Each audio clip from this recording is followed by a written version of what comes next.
श्री स्वामी समर्थ. दंडवत आणि प्रणाम.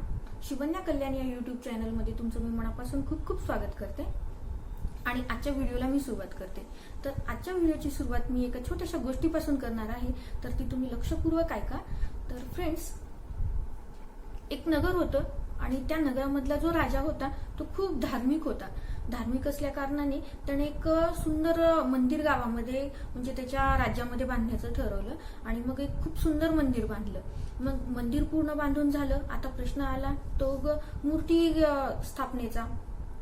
तर मग आता मूर्तीची स्थापना करायची यासाठी त्यांनी वेगवेगळ्या राज्यातून ज्ञानी असे पुरोहित बोलवून आणले आणि मग सगळ्यांना म्हणजे निमंत्रण वगैरे पाठवली आणि मग एक दिवस ठरला आणि मग ठरल्यानंतर मग पुरोहित जेव्हा त्या राज्यामध्ये आली किंवा त्या राजाकडे आली तर त्यावेळेस त्यांनी असं सांगितलं की राज्यामध्ये जेवढी काही जनता आहे तेवढ्या सगळ्या लोकांनी म्हणजे फुल नाही फुलाची पाकळी म्हणून तुम्ही जे आपल्याला मूर्तीची स्थापना करायची आहे त्या मूर्ती स्थापनेच्या आधी आपल्याला मूर्तीचा दुग्धाभिषेक करायचा आहे आणि तो दुग्धाभिषेक करण्यासाठी प्रत्येकाने एक तांब्याभर दूध म्हणजे मंदिराच्या समोर एक मोठा हौद बांधण्यात आलेला आहे. तर त्या हौदामध्ये तुम्ही प्रत्येक घरातल्यांनी म्हणजे एक तांब्या दूध द्यायचं आहे. तर तुम्ही ते रात्री टाकून जा, मग तेच दूध आपण सकाळी वापरून मूर्तीचे अभिषेक करता येईल. मग राजांनी सगळीकडे दौंडी पिटवली आणि सगळ्यांना सांगितलं की आपल्याला एक तांब्या दूध मंदिराच्या समोरच्या हौदामध्ये आणून टाकायचंय. मग ह्या पद्धतीने मग आता रात्री सगळेजण जायला सुरू झाले. कशासाठी? तर मंदिराच्या समोर जो हौद बनवलेला होता त्या हौदामध्ये दूध टाकण्यासाठी. तर मग प्रत्येकाने जाऊन म्हणजे एक तांब्याभर घेऊन जायचे आणि मंदिराच्या समोर जो हौद बनवलेला होता त्या हौदामध्ये त्यांनी ते टाकलं. पाहता पाहता हौद काठोकाठ भरला.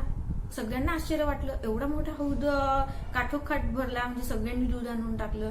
आणि मग रात्र झालेली होती आणि अर्धरात्रीच हा हौद पूर्ण भरून गेलेला होता.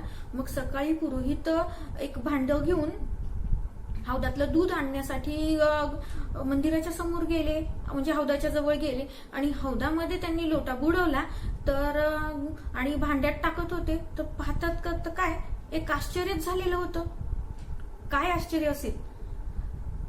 असं आश्चर्य होतं की दुधाच्या ऐवजी त्यांच्या हातामध्ये पाणी येत होतं. त्यांनी जो लोटा भरून घेतलेला होता भांड्यात ओतण्यासाठी त्यामध्ये फक्त पाणीच होतं. मग सगळ्यांनाच आश्चर्य वाटलं की हे पाणी कसं काय, आपण तर दूध सांगितलेलं होतं. तर मग राजांनी सगळ्या जनतेला बोलवून घेतलं आणि मग त्यांना विचारलं हे काय प्रकार आहे, आपल्याला हौदामध्ये दूध टाकायला सांगितलेलं होतं तर तुम्ही काय टाकलेलं आहे? तर प्रत्येक जनतेचं उत्तर असं होतं की म्हणजे मला वाटलं की म्हणजे बाकी गावातले श्रद्धेने सगळे दूध आणतीलच, तर आता आपल्याकडे दूध अवेलेबल नाही, तर मग आपण दुधाऐवजी जर एक तांब्याभर पाणी ओतलं तर त्या दुधामध्ये सहज मिक्स होऊन जाईल. मग काय बिघडणार आहे, आपण दूध टाकलं काय आणि पाणी टाकलं काय, असं म्हणून गावातल्या प्रत्येक लोकांनी एक एक लोटा हे फक्त पाणीच नेऊन टाकलेलं होतं, दूध कुणीही नेलेलं नव्हतं. फ्रेंड्स, माझ्या कथेचा अर्थ किंवा गोष्टीचा अर्थ तुमच्या लक्षात आला असेल किंवा आला नसेल तर ऐका. 14 ऑक्टोबरला आपल्या जरांगे पाटलांनी श्री मनोज जरांगे पाटील यांनी एक सभा ठेवलेली आहे. तर या सभेला सुद्धा आपण असाच विचार करून जर सगळ्यांनी घरी राहायचं ठरवलं की प्रत्येक घरातून एक एक जरी लोक गेले तरी सुद्धा तिथं खूप रश होणार आहे, खूप गर्दी होणार आहे, तर सगळ्यांनी जाण्याची गरज काय असा जर विचार करत असाल तर या कथेप्रमाणे नाही व्हायला पाहिजे. तर प्रत्येकाने तिथं सहभाग नोंदवावा. कारण मी काही जरांगे पाटलांना म्हणजे पर्सनली ओळखत नाही किंवा म्हणजे आता जे त्यांनी सभा घेत फिरतायत किंवा जो आता अंतरवालीमध्ये त्यांनी जे उपोषणासाठी बसलेले होते तर त्यावेळेस जरांगे पाटील कोण आहेत हे मला लक्षात आलं. परंतु म्हणजे त्यांचं व्यक्तिमत्व काय हे आधी जरी माहिती नसलं तरी आता जो वर्तमान काळामध्ये जे त्यांच्याबद्दल चर्चा होते किंवा त्यांचं स्पीच ऐकायला भेटते यातून त्यांची खरीच ओळख चांगल्या प्रकारे ओळख झालेली आहे. जो माणूस 17 दिवस समाजासाठी उपाशी राहतो तो माणूस खरंच समाजाचाच असला पाहिजे. कारण आजपर्यंत आपण किती खासदार आमदार किती राजकारणामध्ये आपले लोक किती होते पण त्यांनी आपल्यासाठी काय केलेलं आहे? काहीच नाही. फक्त म्हणजे आपण आपले म्हणून त्यांना वरती पाठवलं, परंतु आपल्यासाठी किंवा आपलं हित कुणीही केलेलं नाही. त्यामुळं समाजातल्या माझ्या सगळ्या बंधू भगिनींना विनंती अशी आहे की जरांगे पाटलांनी जी 14 तारखेला सभा ठेवलेली आहे त्या सभेला कथितल्याप्रमाणे काही जण जातील तर खूप गर्दी होईल, मग आपण जायची गरज काय असा विचार करू नका. तर प्रत्येकाने तिथं सहभाग नोंदवा आणि माझी स्पेशली माझ्या समाजातल्या बांधवांना ही विनंती आहे की तुमच्या घरातल्या ज्या स्त्रिया आहेत त्या स्त्रियांना सुद्धा, म्हणजे फक्त माझ्या बांधवांनाच नाही, माझ्या आहोंना सुद्धा माझी विनंती आहे की प्रत्येकाने आपल्या घरातल्या सगळ्या स्त्रियांपासून, प्रत्येक लेकरांपासून तिथं सभेला हजर राहावं. कारण आज शासनाला किंवा आज समाजकर्त्यांना सगळ्यांना, राजकारणी लोकांना सगळ्यांना आज आपली युनिटी पाहायची आहे आणि ही युनिटी दाखवणं ही आता आपली जबाबदारी राहिलेली आहे. आता नाही तर कधीच नाही, ही गोष्ट समजून घ्या. कारण जो माणूस 17 दिवस आपल्यासाठी उभा आहे, 17 दिवस आपल्यासाठी त्यानं अन्नपाणी त्यागलेलं होतं, तर तो माणूस खरंच खूप ग्रेट असला पाहिजे आणि असा माणूस पुन्हा होणार सुद्धा नाही.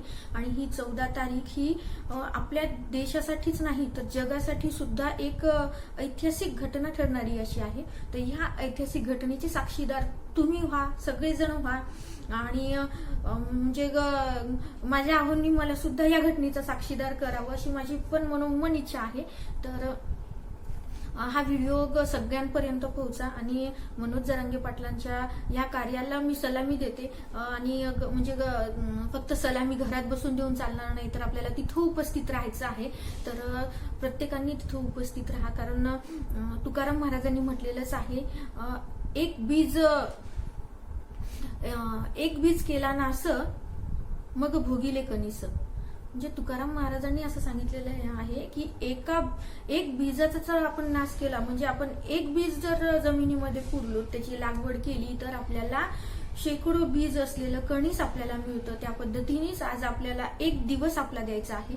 तर एक दिवस देताना समाजासाठी कुणीही मोठा नाही, कुणीही लहान नाही, सगळ्यांनी आपलं ऍटिट्यूड बाजूला ठेवावं. आपला उच्च स्तर, नीच स्तर जो काही आहे, आपल्या आर्थिक लेवलनुसार, आपल्या पदानुसार या सगळ्या गोष्टी बाजूला ठेवाव्यात आणि आपल्या भावी पिढीसाठी, आपल्या आजचा जो तरुण नैराश्यामध्ये जे गेलेला आहे, कारण शिक्षणासाठी पैसा नाही किंवा पैसा म्हणजे वय उलटून गेलेलं आहे, नोकरी नाही, अशी कितीतरी कारणं आहेत जी आजचा आपला तरुण नैराश्यामध्ये गेलेला आहे. म्हणजे थोड्या मार्कावरून ह्या आरक्षणामुळं आपले नंबर गेलेले आहेत किंवा म्हणजे ज्या फॅसिलिटी आपल्याला मिळायला पाहिजे होत्या त्या फॅसिलिटी आपल्याला मिळालेल्या नाहीत. म्हणजे आपण या गोष्टीसाठी पात्र असून सुद्धा आपल्यापासून ही गोष्ट हिरावून घेतलेली आहे आरक्षणाची. तर हे आरक्षण आपल्याला जर हवं असेल तर आज आपल्याला घरातून बाहेर पडावंच लागेल. जर जरांगे पाटील आपल्यासाठी जर हे करत असतील तर मग आपण आपल्या समाजासाठी एक दिवस द्यायला काहीच हरकत नाही. आणि कुणीही स्वतःला मोठं लहान असं समजून न घेता त्या ठिकाणी सगळ्यांनी जावं आणि जाताना आपल्या त्या सभेला कुठलंही गालबोट लागू नये किंवा कुठलंही कुणाचंही नुकसान होऊ नये, याही गोष्टीची खबरदारी आपल्याला घ्यायची आहे. कारण ही एक ऐतिहासिक घटना ठरणार आहे आणि ऐतिहासिक घटनाचे साक्षीदार बनण्यासाठी आपल्याला तिथं जायचं आहे, आपल्या हक्कासाठी आपल्याला तिथं जायचं आहे. पण हे सगळं करताना आपल्याला शांततेत जायचं आहे. जाताना आपण म्हणजे आता बाहेर हॉटेल एवढी रश झाल्यानंतर बाहेर हॉटेलमध्ये आपल्याला काही भेटेल नाही भेटेल यासाठी आपण आपल्या घरून भाजी भाकरी, भाजी पोळी काय जे काही असेल ते आपली खाण्याची व्यवस्था, आपली पिण्याची पाण्याची व्यवस्था, या सगळ्या व्यवस्था करून आपण निघायचं आहे. आणि दुसरी महत्वाची गोष्ट म्हणजे जाताना आपल्याला कुठलाच त्रास होणार नाही, पण येताना आपल्याला त्रास होईल. तर तो येतानाचा त्रास टाळण्यासाठी आपल्याला 1-2 तास जर लेट झालं किंवा एखादा दिवस, एखादी रात्र जर आपल्याला एक्स्ट्रा लागत असेल तर आपल्याला भावी पिढीसाठी ते द्यायला काहीच हरकत नाही. कारण जर आपल्याला अंधारातून उजेडाकडे जायचं असेल तर आपल्याला थोडासा तरी त्रास सहन करावाच लागेल आणि तो त्रास तुम्ही सहन करणारच. कारण आपण शिवरायांचे मावळे आहात आणि मावळ्यांची कॅपॅसिटी ही खूप होती. आपल्याला आपलं म्हणजे हक्काचं जे आरक्षण आहे ते मिळवायचं असेल तर आपल्याला थोडासा त्रास सहन करावा लागेल. तर तो त्रास तुम्ही सहन करा, परंतु आपल्या सभेला कुठलंही गालबोट लागणार नाही याची पण दक्षता सगळ्यांनी घ्यायची आहे. तर फ्रेंड्स, सगळ्यांनी म्हणजे आपल्या घरातल्या स्त्रियांना, लेकरांना सगळ्यांना घेऊन बाहेर पडा. आजपर्यंत तुम्ही स्त्रीला पडद्यात ठेवलेलं असेल, परंतु आपल्या भावी पिढीसाठी, आपल्या लेकरांसाठी आपल्याला हे सगळं करायचं आहे. कारण शिक्षणापासून किंवा कुठल्याही सवलतीपासून आपण वंचित राहायला नको. त्यामुळं आज तुमच्या घरातल्या स्त्रियांना तुम्ही बाहेर काढणं आवश्यक आहे. तुमच्या घरातल्या लेकरांना घेऊन, तुमच्या घरातल्या स्त्रियांना घेऊन तुम्हाला सभेसाठी उपस्थित राहायचं आहे. तर माझी कळकळीची विनंती आहे, चळवळीशिवाय कुठल्याही गोष्टीची साध्यता आपल्याला मिळणार नाही. त्याच्यामुळे ही चळवळ खूप महत्वाची आहे आणि ह्या चळवळीत सगळ्यांनी सहभाग नोंदवावा. आणि म्हणजे भावी पिढीत जेव्हा आपल्याला आपली पुढची भविष्यातली लेकरं किंवा आपले नातू वगैरे विचारतील की ही एक ऐतिहासिक घटना होती आपल्या समाजासाठी, तर तुम्ही तिथं उपस्थित होतात का? त्यावेळेस आपल्याला खाली मान घालायची वेळ येऊ नये, तर तुम्ही ताठ मानेने सांगितलं पाहिजे की हो, मी त्या घटनेचा साक्षीदार आहे, मी त्या क्षणांचा साक्षीदार आहे. आणि ही युनिटी, हे क्षण आपल्याला जगायचे आहेत आणि हे जगण्यासाठी आपल्याला तिथं उपस्थित राहायचं आहे. डोळ्यांचं पारणं फिटेल असं जगाला दाखवून द्यायचं आहे की मराठा समाज हा काय आहे आणि किती युनिटीमध्ये आहे. सगळीकडे जरी विखुरलेला असला तरी पण मराठा म्हणजे आज सुद्धा एकजुटीने राहतो. आणि प्रत्येक चळवळ ही शस्त्र किंवा अस्त्रानेच होते असं नाही. तर मराठ्यांचं एक वैशिष्ट्य आहे की मराठ्यांची चळवळ ही मूकमोर्चेच्या माध्यमातून तुम्ही पाहिलेलीच आहे. लाखोंच्या गर्दीमध्ये सुद्धा कुठंच कुणाला त्रास होईल असं काही घडलेलं नाही आणि आताही 14 तारखेला काही घडणार नाही याची सगळ्यांनी दक्षता घ्या. आणि फ्रेंड्स, आता जास्त काही बोलणार नाही कारण खूप अनुभवी लोक आहेत. अनुभवी लोक म्हणत असतील की रिकामं घरात बसून सांगायला काय चाललंय किंवा तिथं जाणार कोण, अशा तशा अडचणी. तर आज माझ्या वडीलधारी लोकांनी पण ही गोष्ट लक्षात घ्या की आजचे जे तरुण आहेत त्यांना पूर्णतः नैराश्यामध्ये जात आहेत. तर त्यांना नैराश्यातून बाहेर काढण्याची जबाबदारी आता तुमची आहे आणि तुमची म्हणजे समाजातल्या सगळ्या घटकांची आहे. एक दिवसाचं तुमचं आर्थिक नुकसान तुम्ही सहन करा, कारण आपल्याला भावी पिढीला जर काही द्यायचं असेल तर आपल्याला घनाचे घाव सोसल्याशिवाय दगडाला सुद्धा देव पण येत नाही असं म्हणतात. तर एक दिवसाचं तुम्ही आर्थिक नुकसान सोसवा, एक दिवसाचं तुमचा ऍटिट्यूड बाजूला सोडा. एक दिवसासाठी तुम्हाला खुर्ची, पद या गोष्टीचा विचार करू नका.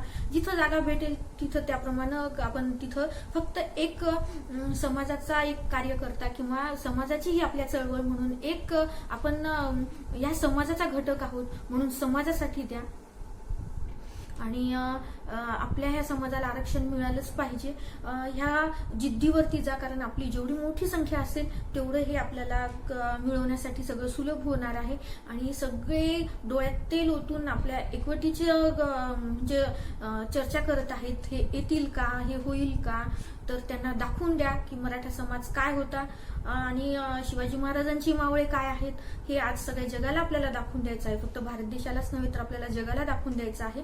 आणि शेवटचं सांगते की या माझ्या सगळ्या समाजातल्या, मराठा समाजातल्या सगळ्या माझ्या बंधूंना आणि माझ्या आहोंना कळकळीची माझी विनंती आहे की तुम्ही घरातले सगळे म्हणजे घराला लॉक करून सगळ्यांनी तिथं उपस्थिती द्यावी. स्त्रियांच्या हातात जरी काही गोष्टी नसल्या, आज आर्थिकदृष्ट्या म्हणजे त्या सबल जरी असल्या तरी घरातले निर्णय घेताना त्यांच्या हातात काहीच नसतं.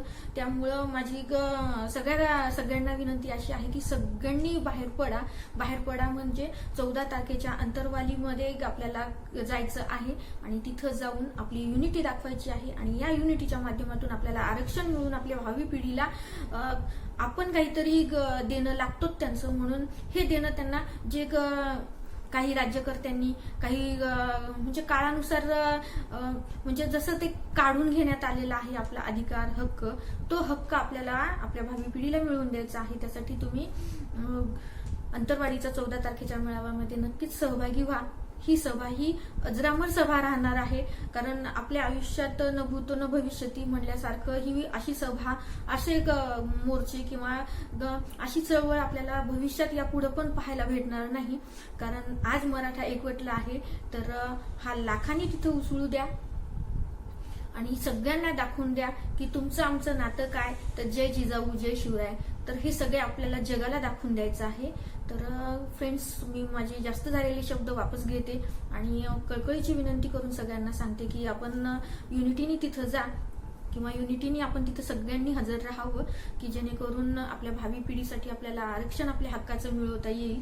आणि जरांगे पाटलांच्या या लढाईमध्ये आपण सुद्धा फुल नाही फुलाची पाकळी म्हणून त्यांना सहकार्य कराल. कारण तो माणूस अख्खं मंत्रिमंडळ जेव्हा त्याच्या समोर किंवा त्याच्या बाजूला बसलेलं होतं, तेव्हा त्यांनी त्यांचा कुठलाही स्वार्थ न पाहता तो फक्त आपल्या समाजासाठी उभा आहे. फक्त ह्या गोष्टीची जाणीव ठेवा. पण तो समाजासाठी जरी उभा असला तरी आज आपल्याला आपल्यासाठी, आपल्या भावी पिढीसाठी आपल्याला तिथे जायचं आहे. ही गोष्ट लक्षात घ्या आणि प्रत्येकाने तिथे उपस्थित राहण्याचा प्रयत्न करा. तर मी माझे शब्द इथंच थांबवते किंवा माझा व्हिडिओ मी इथंच थांबवते. जय जिजाऊ जय शिवराय.